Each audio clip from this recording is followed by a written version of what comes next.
Hello everyone. Today we have to learn about the causative verb have. पिछले दो class में causative verb के दो क्लास में हम पढ़ चुके हैं। जो कॉस्टिव वर्ब मेक और गेट होता है इन दोनों को पढ़ चुके हैं। अब हमें पढ़ना है हैव के बारे में, लेट और हेल्प के बारे में।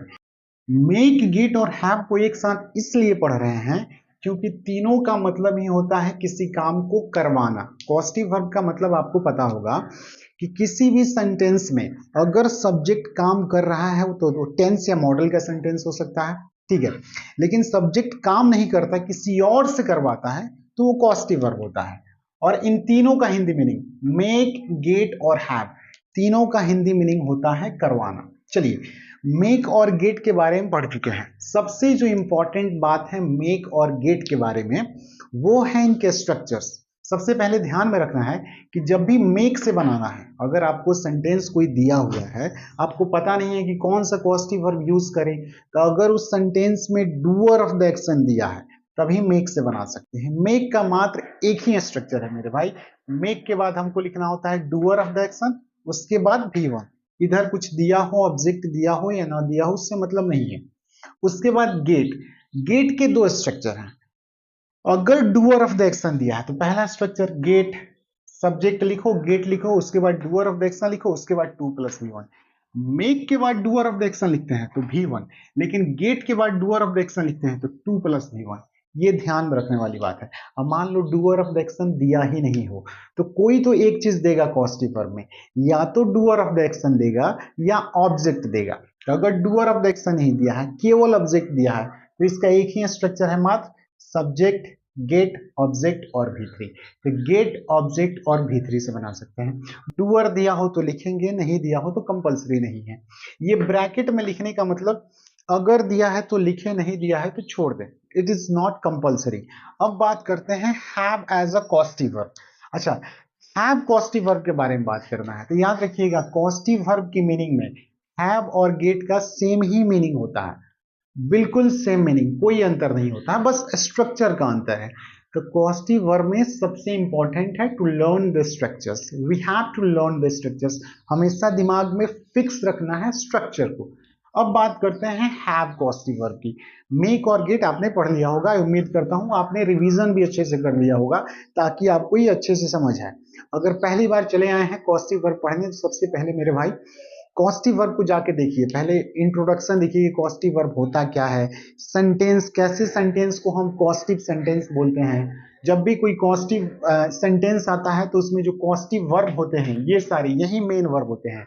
यहाँ पे make as a main verb है, get as a main verb है। और मेन वर्ब का कहने का मतलब जैसा टेंस होगा उसी टेंस के अकॉर्डिंग इसको हम चेंज करेंगे, इंडेफिनिट हो, कंटिन्यूअस हो, परफेक्ट हो या परफेक्ट कंटिन्यूअस हो, यही मेन वर्ब बदलता है। चलिए हैव की बात करते हैं। ये सब दो पिछले क्लासों की बात हो गई। Today we have to learn about the have causative verb. तो अगर हैव कॉस्टिव वर्ब की बात कर रहे हैं तो गेट और हैव का सेम मीनिंग होता है एज अ कॉस्टिव वर्ब। अच्छा, ऐसा नहीं है कि हैव केवल कॉस्टिव वर्ब ही होता है, ये मेन वर्ब भी होता है, हेल्पिंग वर्ब भी होता है। जैसे मैंने बताया था कि make as a causative verb में ये होता है, लेकिन make as a main verb भी यूज होता है, get as a main verb भी यूज होता है। जैसे make as a main verb use करते हैं तो मेक का मतलब बनाना, आई एम मेकिंग टी, मैं चाय बना रहा हूँ, आई एम मेकिंग फूड, मैं खाना बना रहा हूँ, ऐसे।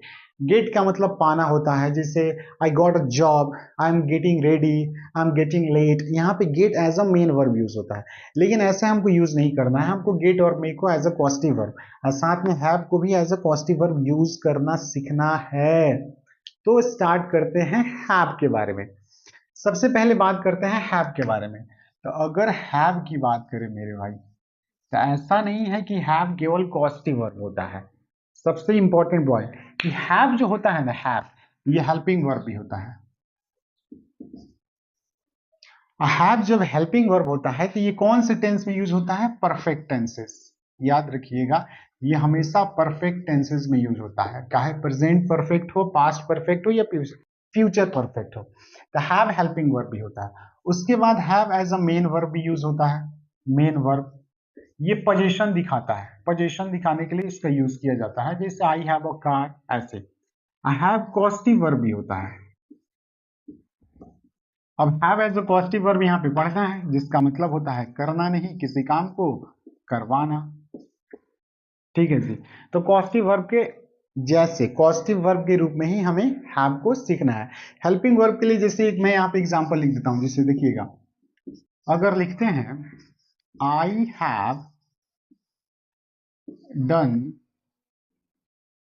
This work, I have done this work मतलब ये परफेक्ट टेंस है, जिसका मतलब होता है कि मैंने ये काम को कर दिया है। यहाँ पे जो हैव यूज हुआ है और ये डन, इस सेंटेंस में दो वर्ब हैं, जिसमें हैव को हम as a helping verb use कर रहे हैं और हैव के साथ हमेशा V3 as a main verb use होता है। तो यहाँ पे have as a helping verb use होता है। साथ में हेल्पिंग वर्ब के साथ साथ हैव को हम मेन वर्ब के भी रूप में यूज करते हैं पोजीशन दिखाने के लिए। जैसे अगर लिख सकते हैं आई have a car, I have a car का मतलब मेरे पास एक कार है, मतलब इस कार पे आप अपना पोजीशन दिखा रहे हैं। तो अब बताइए हैव यहाँ पे एज अ हेल्पिंग वर्ब है कि मेन वर्ब है? तो ये हेल्पिंग वर्ब नहीं, ये मेन वर्ब है। ठीक है जी। अगर सेंटेंस में अकेले कोई वर्ब आता है तो वो मेन वर्ब होता है। क्यों? क्योंकि अगर ये हेल्पिंग वर्ब होता तो हेल्प करता किसी मेन वर्ब की, यहाँ पे ये हेल्पिंग वर्ब नहीं है, किसी मेन वर्ब की हेल्प नहीं कर रहा है, ये हेल्पिंग नहीं है तो मेन है। हैव जब भी मेन वर्ब का काम करता है तो ये पोजीशन दिखाता है, I have a car, I have a mobile. Have helping verb होता है, मेन वर्ब होता है और कॉस्टिव वर्ब भी होता है। तो कॉस्टिव वर्ब के रूप में हमें यहाँ पे पढ़ना है। ठीक है। अब हैव के सबसे इंपॉर्टेंट है मेरे भाई, इसके स्ट्रक्चर्स को ध्यान में रखना।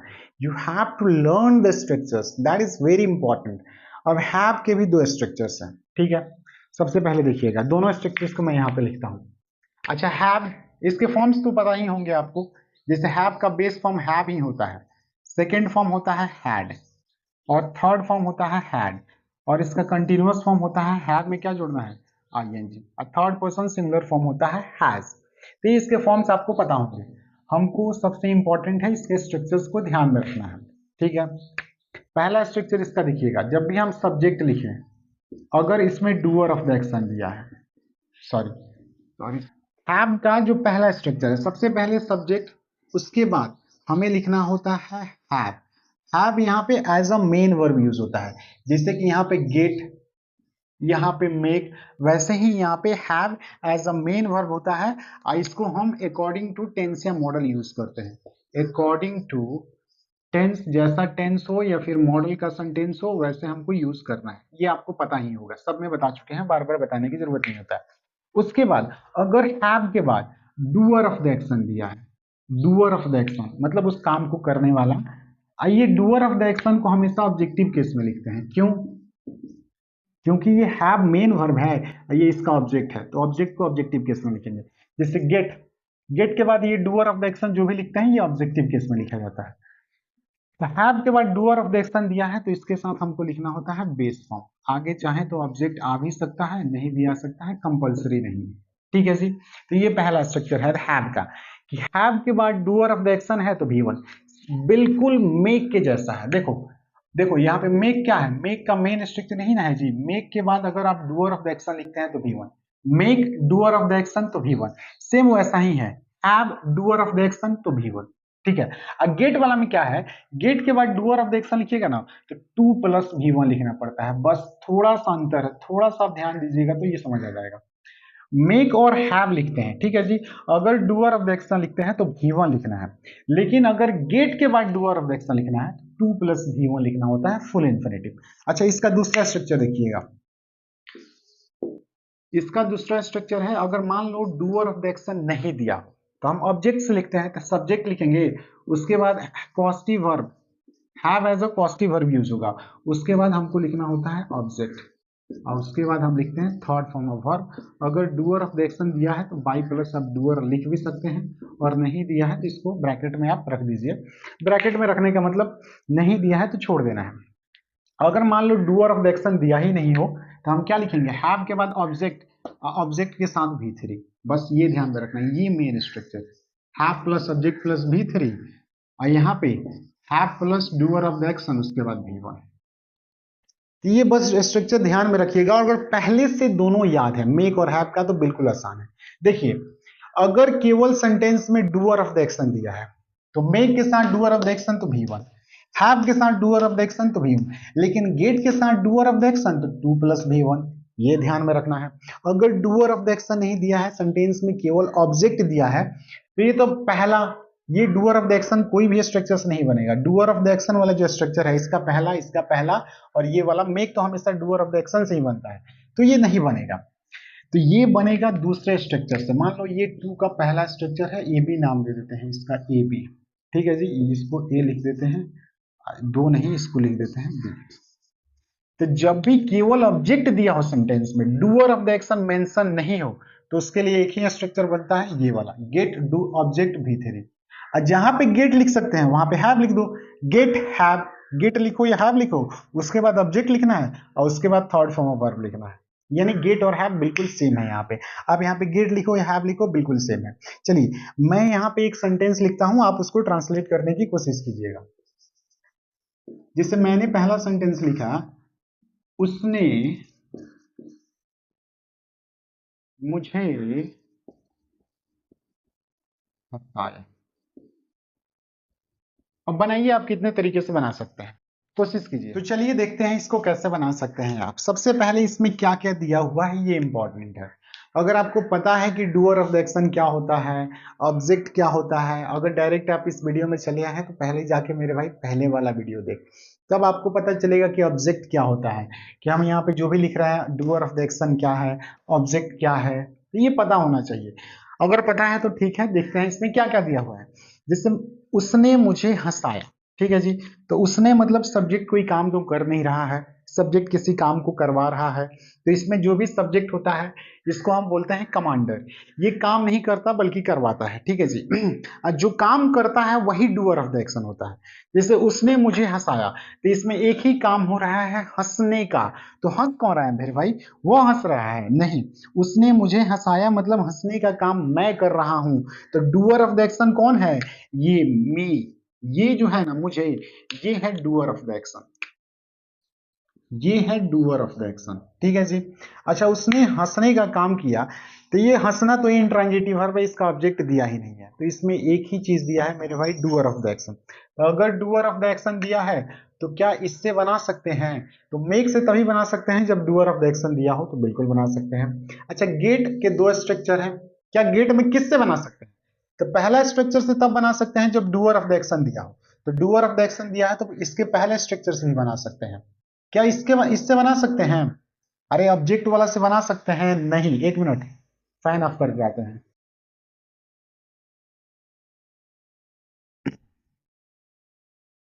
तो देखिएगा, क्या गेट के हम दूसरे स्ट्रक्चर से इसको बना सकते हैं, बिल्कुल नहीं बना सकते मेरे भाई, क्योंकि गेट का दूसरा स्ट्रक्चर तब बनेगा जब ऑब्जेक्ट दिया हो, तो इसमें तो ऑब्जेक्ट दिया ही नहीं है। तो मतलब आप इसके पहले स्ट्रक्चर से, गेट के पहले स्ट्रक्चर से, और हैव का कौन सा स्ट्रक्चर से बना सकते हैं, तो पहले स्ट्रक्चर से, क्योंकि हैव के बाद doer of the action plus V1 लिखना है। सेकेंड स्ट्रक्चर से तब बनेगा जब हमें ऑब्जेक्ट दिया हो, ठीक है जी। तो इसमें केवल डूअर ऑफ द एक्शन दिया है, तो ये पहला स्ट्रक्चर से बनेगा, मेक से बना सकते हैं। गेट का पहला स्ट्रक्चर से बनेगा डूअर ऑफ द एक्शन वाला, और हैव का भी पहला स्ट्रक्चर से बनेगा डूअर ऑफ द एक्शन वाला। तो इसको आप तीन तरीके से मेक, गेट और हैव कोई भी कॉस्टिव वर्ब का यूज बना सकते हैं। सबसे पहले बनाते हैं, चलो उसने मुझे हंसाया, सिंपल पास्ट टेंस है। अच्छा सब्जेक्ट कौन, उसने यानी वो, ही। उसके बाद सब्जेक्ट के बाद हमको कोई भी कॉस्टिव वर्ब, मेक लिखो, गेट लिखो या हैव लिखो, तो सिंपल पास्ट टेंस है यानी V2, तो मेक का V2 क्या लिखेंगे, made, he made, subject make. उसके बाद डूअर ऑफ द एक्शन कौन, मुझे, इसको क्या लिखेंगे, मी। इसको ऑब्जेक्टिव केस में लिखना होता है क्योंकि वर्ब का ऑब्जेक्ट होता है, तो ही मेड मी। इस मी ने जो भी काम किया उसका बेस फॉर्म V1, तो ही मेड मी लाफ, ये बन गया उसने मुझे हंसाया। अच्छा क्या गेट से बना सकते हैं, बिल्कुल। क्या बनेगा, तो ही या गेट का सेकंड फॉर्म क्या लिखेंगे, गॉट, उसके बाद डूअर ऑफ द एक्शन मी। लेकिन गेट के बाद यहाँ पे डूअर ऑफ द एक्शन लिखते हैं तो इसके साथ 2 + V1 लिखना होता है, तो ही गॉट मी लाफ नहीं, क्या लिखेंगे, टू लाफ। हम इससे बना सकते हैं, हाँ पहला structure doer of the action, have के बाद डूअर ऑफ द एक्शन लिखना है तो इसके साथ भी V1 ही लिखना है, क्या लिखेंगे, ही। हैव का सेकंड फॉर्म क्या हो जाएगा, हैड, ही हैड मी, और उसके बाद क्या लिखेंगे, लाफ। यानी कहने का मतलब है कि जब भी मेक और हैव लिखेंगे तो इसके बाद डूअर ऑफ द एक्शन के साथ बेस फॉर्म लिखना है, और गेट के साथ डूअर ऑफ द एक्शन के बाद टू प्लस भी लिखना है। बस ये ध्यान में होना चाहिए कि किसके साथ बेस फॉर्म और किसके साथ टू प्लस भी लिखना है। तो अगर डूअर ऑफ द एक्शन दिया है तो मेक से गेट का पहला स्ट्रक्चर और हैव का पहला स्ट्रक्चर जिसमें डूअर ऑफ द एक्शन दिया होता है उससे बना सकते हैं।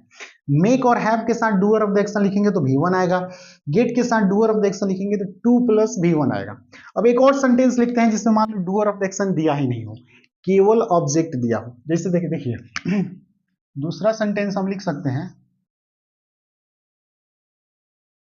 चलिए, अब मैंने एक सेंटेंस लिखा हुआ है कि मैंने एक पत्र लिखवाया। अब सिंपल सी बात, पहले बताइए इसमें क्या दिया हुआ है, डूअर ऑफ द एक्शन दिया हुआ है, ऑब्जेक्ट दिया हुआ है, या दोनों दिया हुआ है।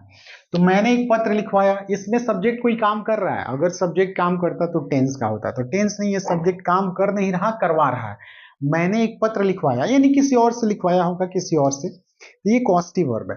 अच्छा, इसमें क्या क्या दिया हुआ है, मैंने एक पत्र लिखवाया, तो काम हुआ लिखने का, तो लिखने वाला कौन, यानी डूअर ऑफ द एक्शन नहीं दिया है इसमें। इसमें क्या दिया है, मैंने लिखवाया, तो लिखने वाला कौन, डूअर नहीं दिया है। क्या लिखवाया, तो एक पत्र। इसमें केवल और केवल आपको ऑब्जेक्ट दिया हुआ है, doer of the action mention ही नहीं है कि मैंने एक पत्र लिखवाया तो लिखने वाला कौन था, ये पता, डूअर ऑफ द एक्शन नहीं दिया है। तो क्या मेक से बनेगा, नहीं मेरे भाई, मेक का एक ही स्ट्रक्चर है, डूअर ऑफ द एक्शन, तब बनता है जब डूअर ऑफ द एक्शन दिया हो, तो मेक से नहीं बनेगा। अच्छा, गेट में किससे बनेगा, गेट के डूअर ऑफ द एक्शन वाला स्ट्रक्चर से बनेगा, नहीं। उसी प्रकार हैव के पहला स्ट्रक्चर से बनेगा, नहीं। तो इसके लिए एक ही स्ट्रक्चर बचता है, ये वाला, ये बी नंबर, जिसमें हैव के बाद ऑब्जेक्ट प्लस V3, गेट के बाद ऑब्जेक्ट प्लस V3। तो सेम स्ट्रक्चर है, सब्जेक्ट लिखो, गेट या हैव लिखो, ऑब्जेक्ट लिखो, V3 लिखो, डूअर दिखा है तो आगे लिखो, नहीं दिया है तो छोड़ दो। तो इसमें क्या लिख सकते हैं, मैंने एक पत्र लिखवाया, तो आई सबसे पहले गेट से बनाते हैं, तो गेट का सेकेंड फॉर्म क्या हो जाएगा, गॉट, ऑब्जेक्ट क्या है, a letter, I got object a letter, उसके बाद V3, राइट का V3 क्या हो जाएगा, रिटर्न। तो ये बन जाएगा I got a letter return. चाहे तो गॉट की जगह पर हम क्या लिख सकते हैं, हैव, क्योंकि have plus subject plus V3 बिल्कुल सेम स्ट्रक्चर है, तो हैव का सेकंड फॉर्म क्या लिख देंगे, हैड, कैसे बनेगा, मैंने एक पत्र लिखवाया, I got a letter written, या I had a letter written. इसी को कंटिन्यूअस में बनाइए, मैं एक पत्र लिखवा रहा हूं, तो I am getting a letter written, I am having a letter written. ठीक है जी, मैं पत्र लिखवाता हूं, simple present tense, I get a letter written, I have a letter written. समझ रहे हैं ना, तो जैसा टेंस आएगा वैसे गेट और हैव को बदल देना है अकॉर्डिंग टू टेंस, क्योंकि यही मेन वर्ब होता है। इधर वाला जो वर्ब होता है वो सब नॉन फाइनाइट वर्ब होता है, मतलब फिक्स है, उसको बदलना नहीं है। उसके बाद मान लो ऐसे दिया हुआ है जिसमें दोनों दिया हुआ है। इस सेंटेंस में क्या दिया था, उसने मुझे हंसाया, डूअर ऑफ द एक्शन दिया था। इसमें क्या दिया था, केवल ऑब्जेक्ट दिया था। तो जिसमें डूअर ऑफ द एक्शन दिया हो, डूअर ऑफ द एक्शन वाला स्ट्रक्चर से बनाओ, जिसमें केवल ऑब्जेक्ट दिया हो, ऑब्जेक्ट वाले स्ट्रक्चर से बनाओ, और जिसमें दोनों दिया हो, मान लो ऐसा सेंटेंस कोई तीसरा करवाता। चलिए, मैंने यहाँ पे एक सेंटेंस लिखा, मैं रिया से अपना कमरा साफ करवाता हूँ। इसमें बताइए क्या क्या दिया हुआ है, दैट इज वेरी इंपॉर्टेंट। अच्छा, मैं कोई काम नहीं करता, किसी और से करवाता हूँ, तो ये कॉस्टिव वर्ब का सेंटेंस है मेरे भाई, ठीक है। अच्छा, मैं रिया से अपना कमरा साफ करवाता हूँ, तो काम हो रहा है साफ करने का, तो साफ कौन कर रहा है, रिया। तो रिया क्या है, डूअर ऑफ द एक्शन है, करने वाली है, यानी रिया साफ करती है। और क्या साफ करती है, तो अपना कमरा, मतलब मेरा कमरा वो साफ करती है, मैं अपना कमरा साफ करवाता हूँ। ये जो रूम है ये क्या है, इसका ऑब्जेक्ट है। तो इस सेंटेंस में दोनों दिया हुआ है, डूअर ऑफ द एक्शन भी दिया हुआ है, जैसे मैं रिया से अपना कमरा साफ करवाता हूँ, तो साफ करने वाला कौन, रिया, और साफ करवाता हूं तो क्या साफ करवाता हूं, मैं अपना कमरा, ठीक है जी। तो ये डूअर भी दिया हुआ है, ऑब्जेक्ट भी दिया हुआ है। तो किससे बना सकते हैं, अरे मेक से बना सकते हैं, तो डूअर ऑफ द एक्शन है, मेक से बना सकते हैं। गेट से, गेट के पहले स्ट्रक्चर से डूअर ऑफ द एक्शन दिया है तो बना सकते हैं, ऑब्जेक्ट दिया है तो इसे भी बना सकते हैं, यानी गेट के दोनों स्ट्रक्चर से बना सकते हैं और हैव के दोनों स्ट्रक्चर से बना सकते हैं। क्योंकि अगर डूअर लिखना हो तो पहले डूअर लिखेंगे तो उसके बाद बेस फॉर्म, हैव के बाद अगर ऑब्जेक्ट लिखेंगे तो उसके साथ V3, बिल्कुल सेम है, मतलब ये सब स्ट्रक्चर से बना सकते हैं। सबसे पहले मान लो डूअर ऑफ द एक्शन वाला से बनाते हैं, पहले हमको डूअर ऑफ द एक्शन लिखना है। तो अगर पहले आपको डूअर ऑफ द एक्शन लिखना है तो मेक का पहला स्ट्रक्चर, गेट का पहला स्ट्रक्चर और हैव का पहला स्ट्रक्चर से बनाइए। ये कौन सा टेंस है? मैं रिया से अपना कमरा साफ करवाता हूँ। ता है, ती है, ते है, सिंपल प्रेजेंट टेंस। तो सबसे पहले आई, उसके बाद मेक, आई के अनुसार मेक ही होगा, आई मेक। उसके बाद डूअर ऑफ द एक्शन लिखना होता है। तो डूअर ऑफ द एक्शन कौन है? रिया। आई मेक रिया। मेक के बाद डूअर ऑफ द एक्शन लिखेगा तो base form clean. I make Riya clean, मतलब मैं रिया से साफ करवाता हूं माई रूम, मेरा कमरा मतलब अपना कमरा। का I make Riya clean my room. अगर इसी को गेट से बनाए तो क्या लिखेंगे? आई गेट रिया। गेट के बाद डूअर ऑफ द एक्शन लिखना है तो V1 नहीं, 2 + V1, टू क्लीन। ये सब ध्यान में रखना है, माई रूम। यानी गेट के बाद डूअर ऑफ द एक्शन लिखना है, गेट के बाद डूअर ऑफ द एक्शन लिखना है तो हमेशा 2 + V1। I get Riya to clean my room. अगर आप चाहें तो हैव से भी बना सकते हैं। क्या लिखेंगे? हैव के बाद डूअर ऑफ द एक्शन तो V1 का आई, उसके बाद लिखेंगे हैव, उसके बाद लिखेंगे रिया, हैव के बाद डूअर ऑफ द एक्शन तो V1 clean. I have Riya clean my. ये तो डूअर ऑफ द एक्शन दिया है। अगर आप चाहें तो ऑब्जेक्ट को पहले भी लिख सकते हैं। अगर ऑब्जेक्ट को पहले लिख सकते हैं तो ये दूसरा स्ट्रक्चर से बनेगा, gate plus subject plus V3 और have plus subject plus V3। तो जो लिखना है लिखो। सबसे पहले देखो, चौथा 5 1 2 3, ये चौथा तरीका। आई, उसके बाद मान लो ऑब्जेक्ट से बनाना है तो मेक का तो एक ही स्ट्रक्चर है, डूअर ऑफ द एक्शन। इसके दो स्ट्रक्चर है, गेट का दूसरा और हैव का दूसरे से बना सकते हैं। तो आई, उसके बाद लिखेंगे हैव, ऑब्जेक्ट लिखेंगे आई हैव, ऑब्जेक्ट क्या है? My room. हैव के बाद जब ऑब्जेक्ट लिखना है, कहां गया? हैव के बाद जब ऑब्जेक्ट लिखना है तो आगे V3, I have my room, V3 क्या हो जाएगा? क्लीन्ड। उसके बाद क्या लिखेंगे? बाई, और उसके बाद रिया। बाई प्लस डूअर आगे लिख देंगे, दिया है तो। आई क्या गेट से बना सकते हैं? तो बिल्कुल सही, जहां पे आप हैव लिख सकते हैं वहां पे गेट भी लिख सकते हैं, तो यहां पे लिख दो GET, गेट हो जाएगा। I get my room cleaned by Riya. यानी टोटल आप 5 तरीके से इसको बना सकते हैं। तो बहुत सिंपल है मेरे भाई। You have to learn, you have to remember all the structures. बस स्ट्रक्चर को ध्यान में रखना है। अगर स्ट्रक्चर आपको ध्यान में है, आप देख लेते हैं कि क्या दिया हुआ है क्या नहीं, डूअर दिया हुआ है, ऑब्जेक्ट दिया हुआ है। तो अगर ऑब्जेक्ट दिया हुआ है तो इसके दो ही स्ट्रक्चर है, गेट और ऑब्जेक्ट, सॉरी हैव और गेट लिखो, ऑब्जेक्ट लिखो, V3 लिखो। डूअर ऑफ द एक्शन दिया है तो मेक से बनेगा, गेट और हैव का पहला स्ट्रक्चर से बनेगा। तो बहुत सिंपल है मेरे भाई, यू हैव टू लर्न, आपको बस स्ट्रक्चर ध्यान में रखना है। अगर अच्छा, किसी भी टेंस में बना सकते हैं। जैसे अगर मान लो इसको कंटिन्यूअस में कर देते हैं, मैं रिया से अपना कमरा साफ करवा रहा हूं, प्रेजेंट कंटिन्यूअस टेंस।